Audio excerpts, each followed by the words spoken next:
Our Father, who art in heaven, hallowed be thy name.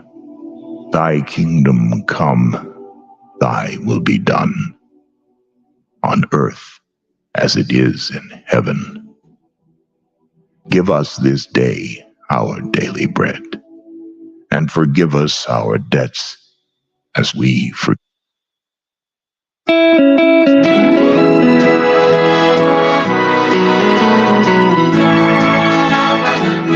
It's a beautiful morning. It's a wonderful day. Walking with Jesus every step of the way.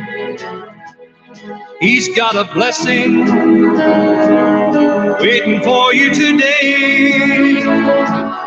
It's a beautiful morning. It's a beautiful morning. It's a wonderful day. It's a beautiful morning. It's a wonderful day. It's such a good feeling just to know that you're saved.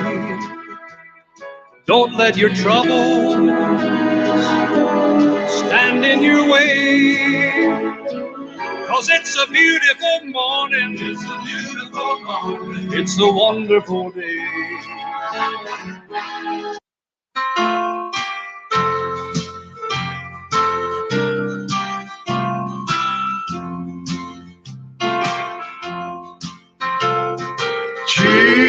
Jesus, use me, oh Lord, don't refuse me. Surely there's a work that I can do, even though it's humble. Lord, help my will to crumble.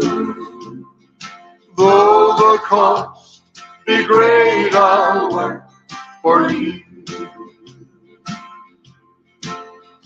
Dear Lord, I'll be a witness if you will have my weakness. I know that I'm not worthy, Lord, of you. By the eye of faith, I see you on that cross of Calvary. Dear Lord, I'll cry, let me, your servant, be. Jesus, use me, oh Lord, don't refuse me. Surely there's a work that I can do, even though it's humble. Lord, help my will to crumble. Though the cost be great, I'll work for you.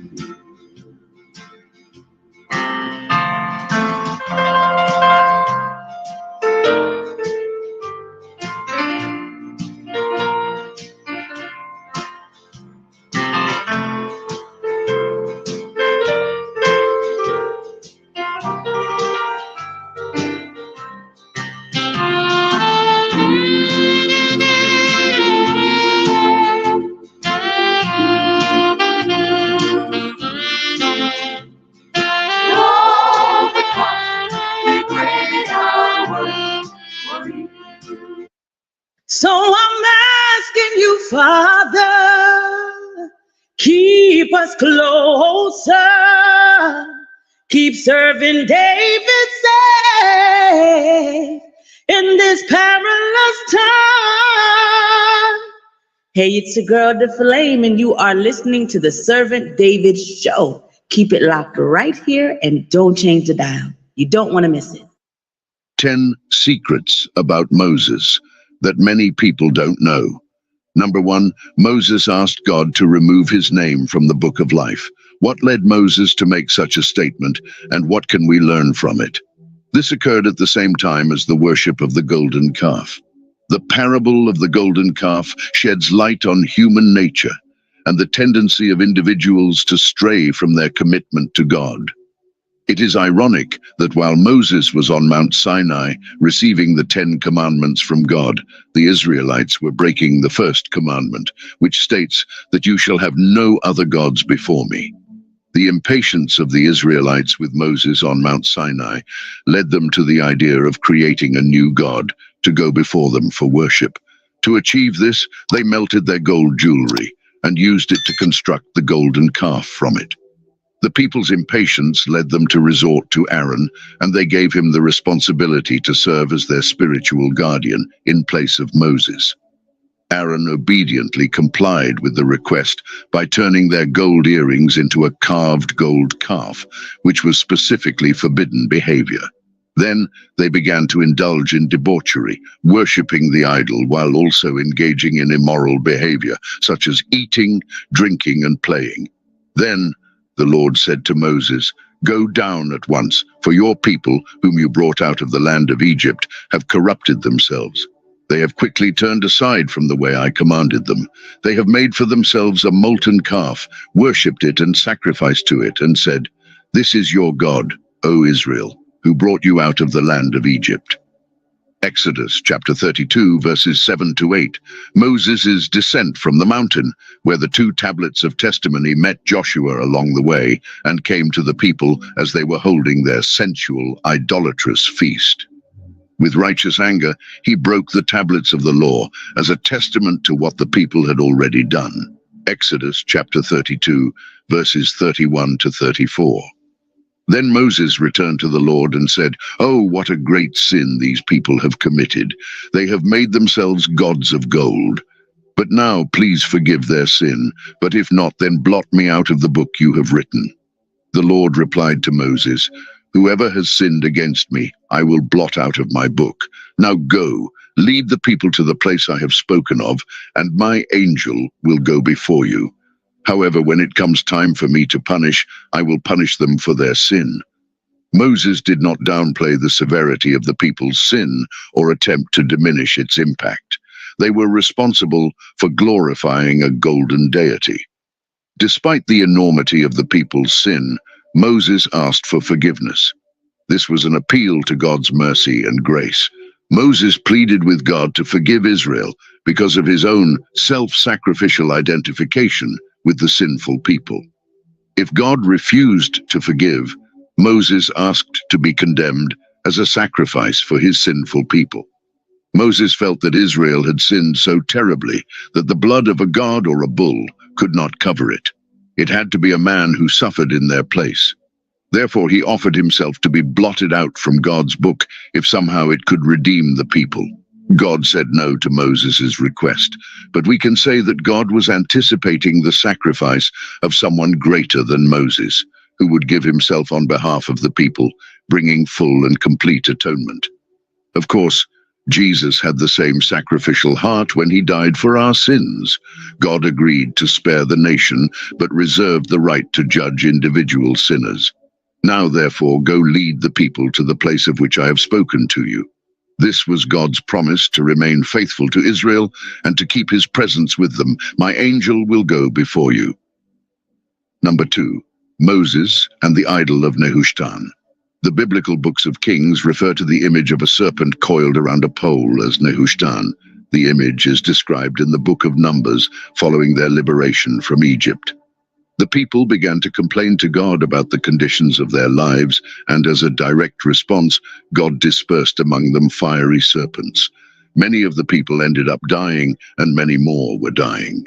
In response to Moses' prayer, God ordered that a bronze serpent be raised on a pole, promising that anyone who looked at the bronze serpent would be healed from the snake bite they had received. The Israelites began to worship the fiery serpent that Moses had made of bronze at some point between Moses and Hezekiah. The bronze serpent is mentioned in connection with Hezekiah's reforms, but the worship of Nehushtan could have occurred much earlier than Hezekiah. 2 Kings chapter 18 verse 4. He removed the high places of pagan worship, broke the images, memorial stones, and cut down the Asherah poles. He also smashed the bronze serpent that Moses had made into pieces, for up to those days the Israelites had burned incense to it, and it was called Nehushtan, a bronze sculpture.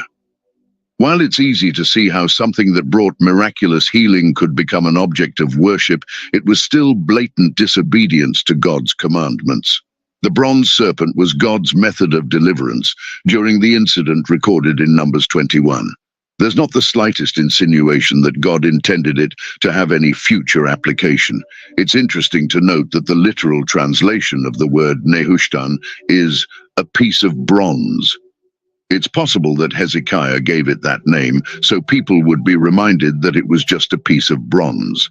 It contained no power itself.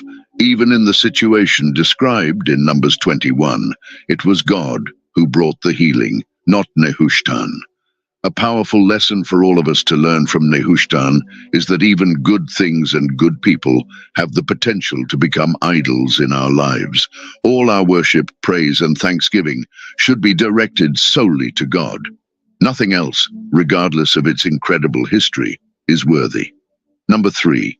Why was God about to kill Moses at the burning bush episode? God chose Moses to deliver the Israelites from servitude in Egypt and lead them to the promised land. Moses is also known as the lawgiver and the mediator of the old covenants. The encounter with God at the burning bush, where God invited Moses to be the savior of his people, was a key event in Moses' life. The Lord promised Moses that he would deliver his people from Egypt and lead them to a land of abundance, which is Canaan. 40 years after fleeing to Midian, Moses returned to Egypt by God's command. He went with his wife and sons, Zipporah, Gershom, and Eleazar. But before Moses could deliver the message, he himself needed to learn obedience. He failed to circumcise his own son, Gershom or Eleazar, possibly due to opposition from Zipporah. Exodus chapter 4, verses 24 to 26. But it happened at the encampment on the way during the night that the Lord met Moses and sought to kill him. Then Zipporah took a flint and cut off her son's foreskin, throwing it at Moses' feet, and said, "You are indeed a bridegroom of blood to me." So he let him alone. At that time, she said, "A bridegroom of blood because of the circumcision." Moses was about to be exterminated by God due to his error. The nature of Moses' transgression is not clearly revealed in Exodus chapter 4, verses 24 to 26, but the surrounding circumstances provide significant clues. The sacred rite of circumcision, which symbolized the Almighty's covenant with his chosen people, appears to have been neglected by Moses. This could have been due to pressure from his adoptive Midianite tribe. Zipporah, who clearly found circumcision distasteful, may also have persuaded him not to circumcise his son. This would explain her anger. She believed that by shedding her son's blood, she had spared her husband's life. Moses had disobeyed God's commandment. However, God is telling Moses that he doesn't just use anyone. He uses those who are holy and blameless. You and I know that we are not holy and blameless on our own, that we are justified only through Christ. But that doesn't mean we continue to sin so that grace may abound. Moses was about to go back and represent God, yet he had not done what a righteous representative of God would do, even with his own children. And so God sought to kill Moses. God is very severe in his judgments, because he is letting people know that he is not a God to be trifled with. Therefore, as Moses was to be the deliverer, he had to work on areas of his own life that were out of tune because God is holy. This level of judgment is also applied to the Israelites. God shows us that he will not use an unjust people to judge other peoples. Moses was unfit to serve as a spiritual leader because of his unresolved sin, and the problem had to be addressed before he could properly fulfill his task. As soon as Zipporah completed the task, the Lord let him go. In summary, God was planning to kill Moses as he was to teach God's law to the Israelites, but was violating it himself. Number 4, Moses was not allowed to enter the promised land. Sometimes the punishment does not seem to match the crime.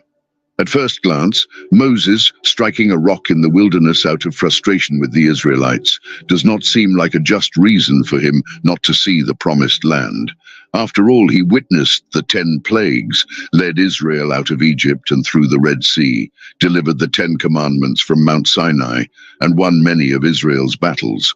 So why would God allow a single strike on a rock at Meribah prevent Moses from entering the land that God had promised to Israel?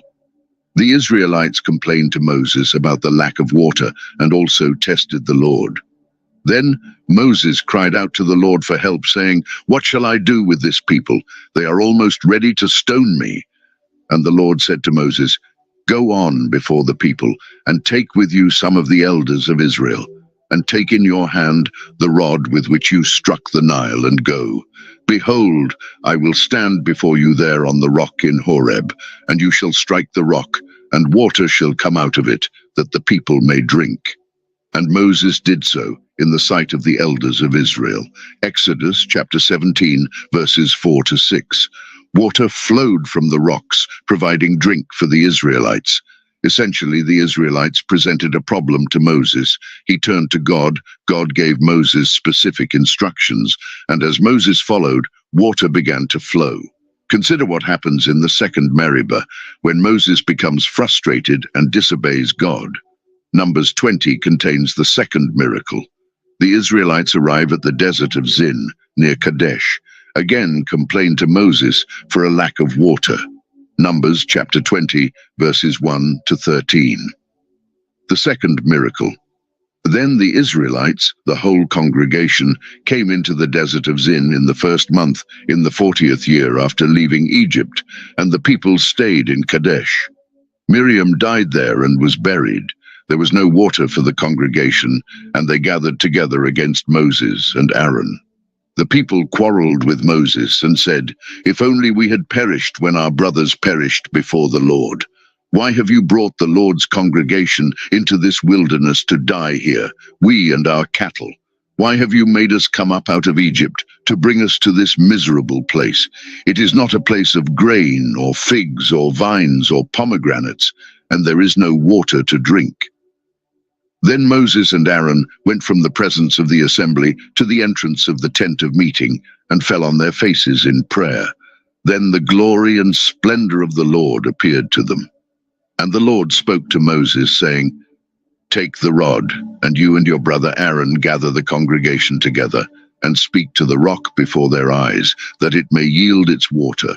Thus you shall bring forth water for them out of the rock, and give drink to the congregation and their cattle." Moses took the rod from before the Lord, as he had commanded him. And Moses and Aaron gathered the assembly together before the rock. Moses said to them, "Listen now, you rebels. Must we bring water for you out of this rock?" Then Moses lifted his hand, and with his rod he struck the rock twice, instead of speaking to the rock as the Lord had commanded, and water came out abundantly, and the congregation and their cattle drank. But the Lord said to Moses and Aaron, "Because you did not believe in me, to sanctify me in the eyes of the children of Israel, therefore you shall not bring this congregation into the land which I have given them." These are the waters of Meribah, where the sons of Israel quarreled with the Lord, and he was sanctified among them. Moses had grown weary of God's people. Did God simply let this go? They challenged God and challenged Moses' leadership at every turn. At first glance, it seems that God is punishing Moses harshly. After all, Moses had faithfully followed God's instructions up to this point. Could God not simply overlook this? Did he go too far? First, we must understand that the first time the rock was struck prefigures Christ. 1 Corinthians chapter 10 verses 1 to 5 says, "For I do not want you to be unaware, brothers, that our fathers were all under the cloud and all passed through the sea, and all were baptized into Moses in the cloud and in the sea, and all ate the same spiritual food, and all drank the same spiritual drink, for they drank from a spiritual rock that followed them, and the rock was Christ. But with most of them God was not pleased, for they were laid low in the wilderness." Moses obeyed God by striking the rock in Exodus 17. As a result, we teach that Moses was punished for striking the rock twice instead of just once in Numbers 20. According to 1 Corinthians, God intended the rock in the desert to represent his Son, Jesus Christ. In Exodus 17, the Lord told Moses to strike the rock to set up an image of Christ as our Redeemer is our rock and cornerstone, who was struck for our sake, and he will bring forth streams of living water, as stated repeatedly in Psalms and Isaiah. Moreover, the book of Hebrews states that Christ died once for all, and that no further sacrifice for sins is necessary. Therefore, in the scene of Exodus 17, the Lord intended Moses to strike the rock in the desert only once, symbolizing Jesus being sacrificed just once to bring us salvation. Later, in Numbers 20, the Lord instructed Moses to speak to the rock so that the image created in Exodus 17 could be preserved.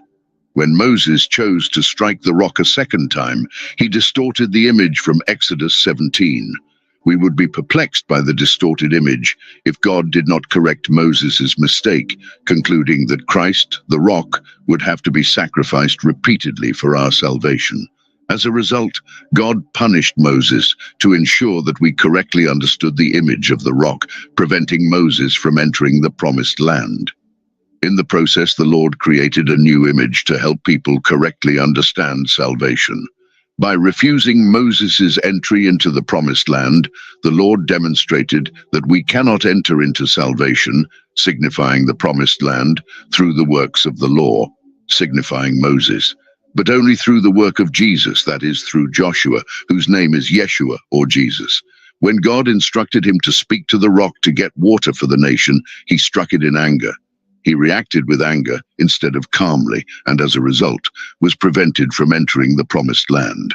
Number 5, the magicians Moses faced, Jannes and Jambres. The narrative of Pharaoh's magicians can be found in Exodus 7 and 8. When Moses and Aaron confronted Pharaoh in Egypt and demanded he release God's people from slavery, to validate their message, Moses and Aaron performed miracles.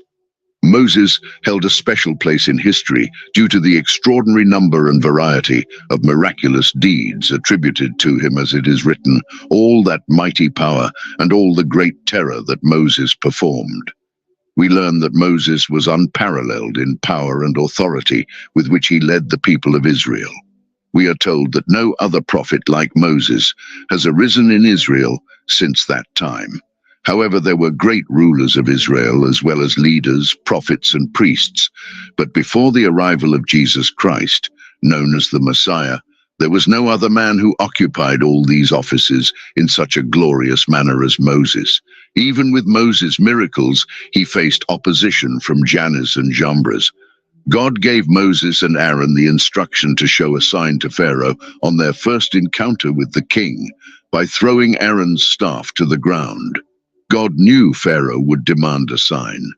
After Aaron did this, the staff in his hand turned into a serpent. Pharaoh quickly called his magicians, each of whom was able to turn their own staff into serpents. Aaron's serpent swallowed the magician's serpents, which must have been interpreted as an ominous warning to Pharaoh's court. Aaron's serpent, Exodus, chapter 7, verses 8 to 13. Now the Lord said to Moses and Aaron, when Pharaoh says to you, perform a miracle to prove your authority, then say to Aaron, take your staff and throw it before Pharaoh, so it becomes a serpent. So Moses and Aaron went to Pharaoh and did exactly as the Lord had commanded. Aaron threw his staff before Pharaoh and his officials, and it became a serpent. Then Pharaoh called for the wise men, experts in magic and omens, and the sorcerers, experts in witchcraft. And they also, the priest-magicians of Egypt, did the same with their secret arts and enchantments. Each man threw his staff, and they turned into serpents, but Aaron's staff swallowed their staffs. Yet Pharaoh's heart was hardened, and he did not listen to them, as the Lord had said. Pharaoh's magicians were able to perform miracles 2 more times, matching the signs Moses and Aaron had shown. The first plague Moses invoked on the Egyptians was the plague of blood. The magicians were also able to turn water into blood, as Moses did with the Nile River, Exodus chapter 7, verses 19 to 22. plague of blood. Then the Lord said to Moses, "Tell Aaron, take your staff and stretch out your hand over the waters of Egypt, over its rivers, its canals, its ponds, and all its reservoirs, so that they become blood. There will be blood throughout the land of Egypt, in vessels of wood and in vessels of stone." Moses and Aaron did exactly as the Lord had commanded. He lifted the staff and struck the water in the Nile in the sight of Pharaoh and his servants, and all the water in the Nile was turned to blood. Then the fish in the Nile died, and the Nile smelled so bad that the Egyptians could not drink water from the Nile. And there was blood throughout all the land of Egypt. But the magicians of Egypt did the same with their secret arts, and Pharaoh's heart was hardened, and he did not listen to them, as the Lord had said. This is a great folly on the part of the magicians. The plagues were a curse from God. Instead of trying to reverse the curse, they decided to turn more water into blood. They also added to the curse of their people. Such is the way of the dark arts. Their aim was not to alleviate the troubles of the people of Egypt. The evil one was trying to show importance instead of helping those under his command. It was a mad way of thinking, and unfortunately, they did nothing to help their people. The second plague that struck the Egyptian people was a swarm of frogs, and the magicians added to the problem by conjuring their own frogs instead of finding a solution to it, which made the situation worse. After that, however, the authority of the magicians stopped, as they were unable to replicate more plagues and admitted that they were witnessing the finger of God in the signs of Moses. Exodus chapter 8, verse 19. Then the magicians said to Pharaoh, "This is the supernatural finger of God." But Pharaoh's heart was hardened, and he did not listen to them as the Lord had said. Satan had given Pharaoh's magicians the power to duplicate some of the signs that God performed through Moses and Aaron. So, how were the Egyptian magicians able to perform these incredible feats in the first place? Although not as powerful as God, Satan, previously one of God's highest angels, can deceive, emulate miracles, and even predict the future with a certain degree of accuracy. God's power eventually triumphed over the Egyptian sorcerers. They were unsuccessful in calling forth lice. God's strength is vast enough to easily overcome Satan's force. The ability to perform miracles by the power of darkness and the willingness to receive them as authentic will characterize the end times. Just as the power of Jannes and Jambres had limits, so too does Satan's authority, even in the last days. God is still in control. There is triumphant hope in Jesus. Miracles can be used to prove that something is supernatural, but they cannot be used to prove that something is true. These Egyptian magicians were smart and educated men, however. Paul observed that they lacked the wisdom that comes from God. Some of us are amazed by any real spiritual power without carefully considering that real power may have a sinister source rather than a divine one. And even if a new power seems to have the answers we were looking for, we should not be seduced by it, because demonic forces can come disguised as angels of light. Number 6, the only man whom God buried. God chose to withhold from us information about the events leading to Moses' death. Moses ascended from the plains of Moab to the top of Mount Nebo, to the top of Pisgah, which is opposite Jericho. And the Lord showed him the whole land, from Gilead to Dan, all of Naphtali, the land of Ephraim and Manasseh, all the land of Judah to the western sea, the Mediterranean Sea, the Negev, the southern region of the country, and the plain in the valley of Jericho, the city of palm trees, as far as Zoar. What an honorable title!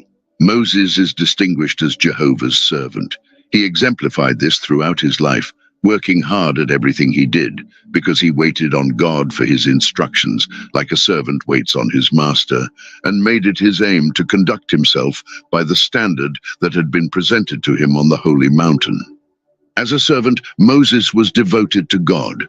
You do not see him overburdening or neglecting his office. His respect for the Lord's name was profound. His loyalty to the Lord's cause was unwavering, and his faith in the Lord's word was firm. But servant of God, as Moses was, he must die. It's the fate most men face.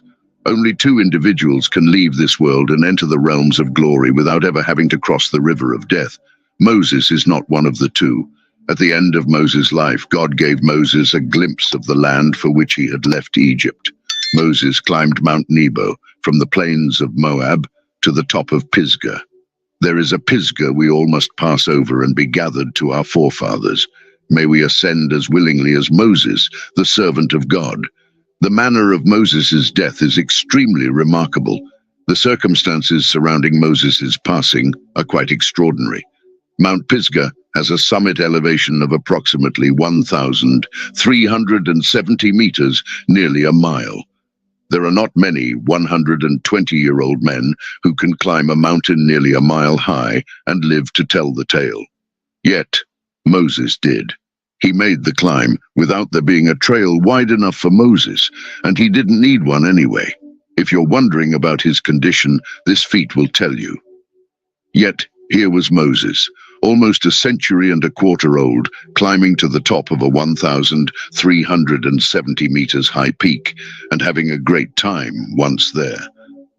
Moses is not full of self-pity. The extraordinary scene of the man of God, alone at the mountain summit, with a view of Canaan spread out below him. He was not taken by surprise. His death had been predicted long ago. Moses knew sometime before that he was to die without setting foot in Canaan. The great man thus had ample knowledge of his own departure. I must add that while Moses' death demonstrates God's wise mercy, the manner of his death abundantly demonstrates God's grace. After Moses was assured he would die, there was never a complaint or even a prayer against it. His death was the culmination of his life. He realized he had fulfilled his purpose. He was charged with leading the people through the wilderness, which he did. Moreover, he died in the best company possible. Some men die more fittingly in the company of their children, their strength having been invested in their domestic duties and attachments to their offspring, who fittingly closed their eyes. But there was no true kinship for the man Moses. Moses died according to the word of the Lord. What a way to live, 120 years and not need glasses, a century and a fifth, and not need crutches. Moses never sat in a rocking chair, rubbing liniment and drinking Ensure. But verse 6 contains one of the most remarkable statements about the whole remarkable career of Moses, Deuteronomy chapter 34, verse 6. Number 7, Moses' burial place. And he buried him in the valley in the land of Moab, opposite Beth Peor, but no one knows his burial place to this day. God personally buried Moses, the only person in the Bible. Did you catch that? The location of his body is unknown. The Lord then concealed the grave. Why did he do that? Because that grave would have become a shrine. They would still be making their way to Nebo today, erecting shrines, selling popcorn and peanuts, offering various tours, possibly even sending a tram up there with huge banners declaring Moses' burial place. That's why it was concealed. It was so crucial to the Lord that it even prompted an angelic confrontation. Number 8, the devil fought for the body of Moses. Jude verse 9 refers to an event not found elsewhere in the Bible, having to fight or dispute with Satan over the body of Moses, but what this involved is not described. Jude 9, yet Michael the archangel, when contending with the devil he disputed about the body of Moses, dared not bring against him a railing accusation, but said, "The Lord rebuke thee." This event occurs in Jude. Here, Jude shares with us an incident not found elsewhere in the Bible. The natural question arises, where did he get this information from? Some say the information was passed down by tradition. This may or may not be true. We have no definitive knowledge of why the dispute arose between Michael and Satan over the body of Moses. It's not unlikely that Satan wanted to know the location to have a shrine built there. Michael refused to pronounce judgment presumptuously. Instead, he simply announced the Lord's rebuke. Despite his great power, Michael remains completely submissive to the Lord. Righteous angels have a hierarchy and are submissive to authority.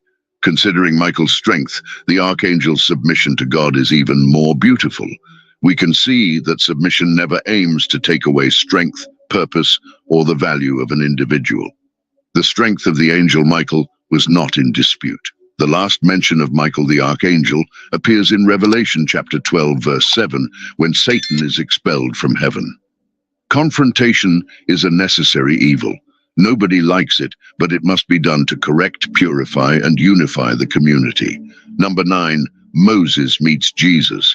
The transfiguration of Jesus is mentioned in each of the gospel books as an important event in the life of Jesus and proof of his divinity.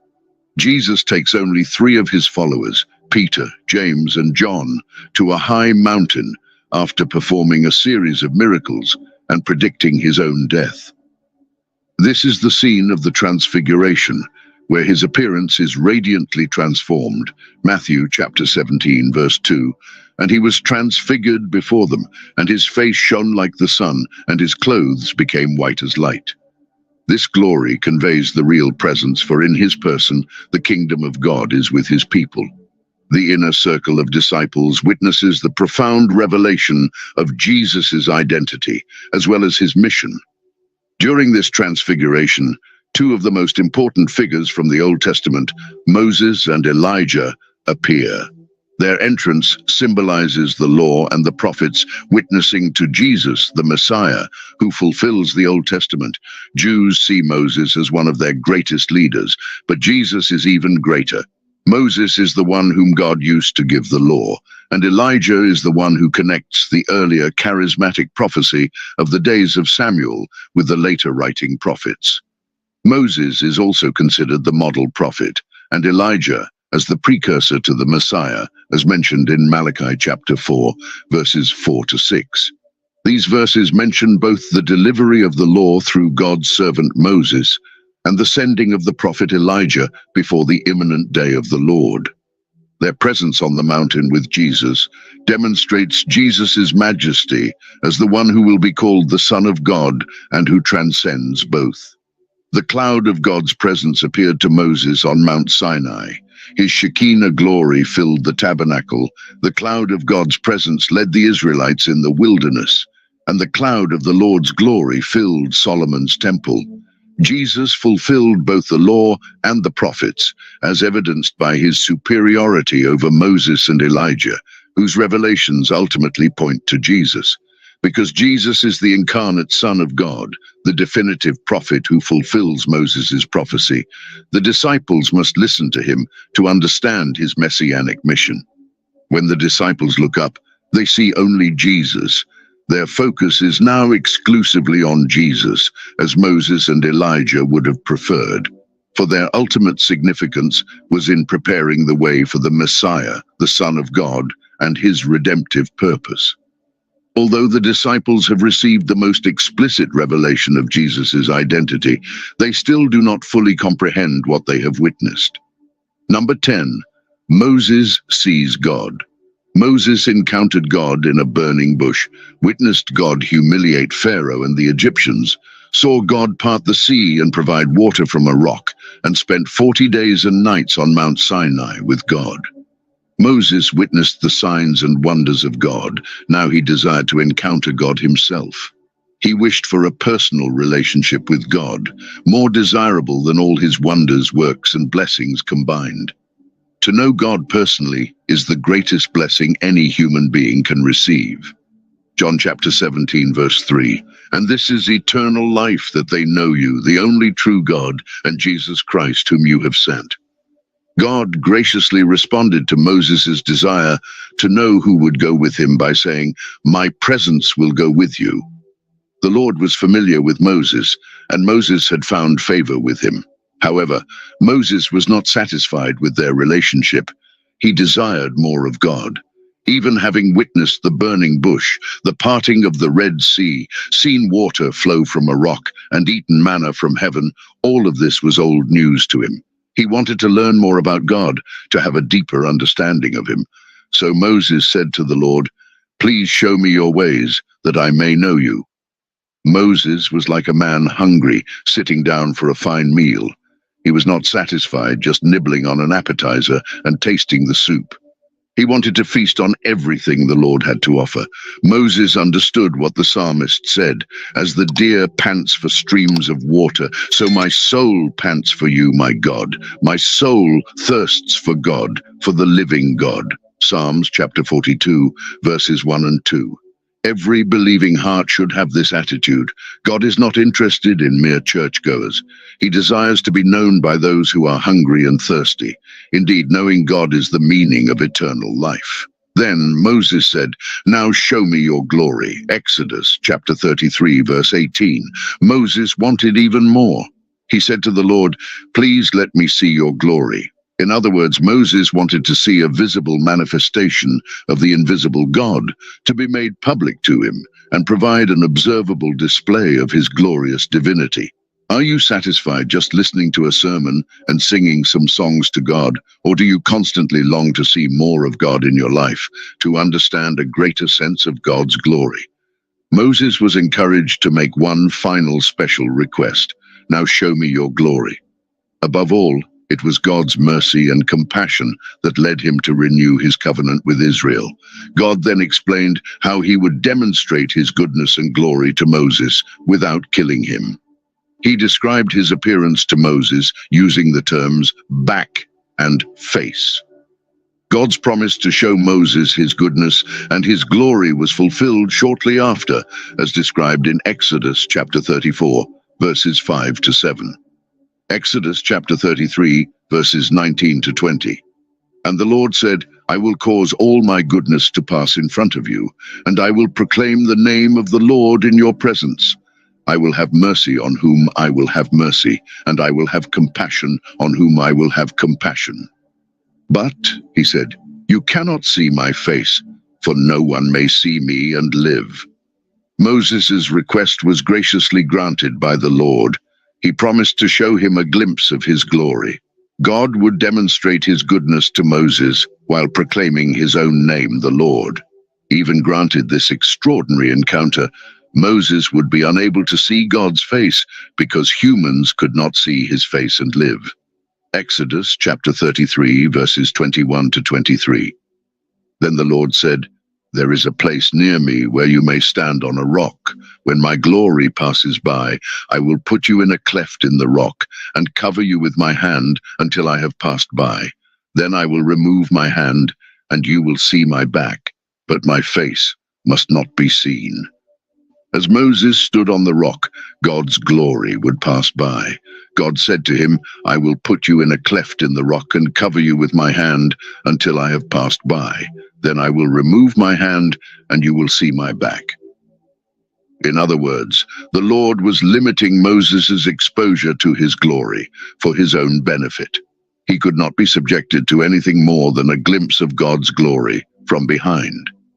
Despite this, his face would literally glow with the wonder of the encounter and the holiness of speaking with the Lord as a result of this limited exposure. Of course, because God is spirit, he does not possess a body and therefore does not have back, just as he does not have an arm. No one has ever seen God in all his glory, but the Son of God has revealed him. Indeed, Jesus told his disciples, "Anyone who has seen me has seen the Father." John chapter 14, verse 9. Until then, we continue to walk by faith with God. If this content was valuable to you, I ask for your support with your subscription so that you don't miss any of our upcoming videos. Together, we can enlighten more minds and expand our understanding. Thank you for being here, and may God bless you.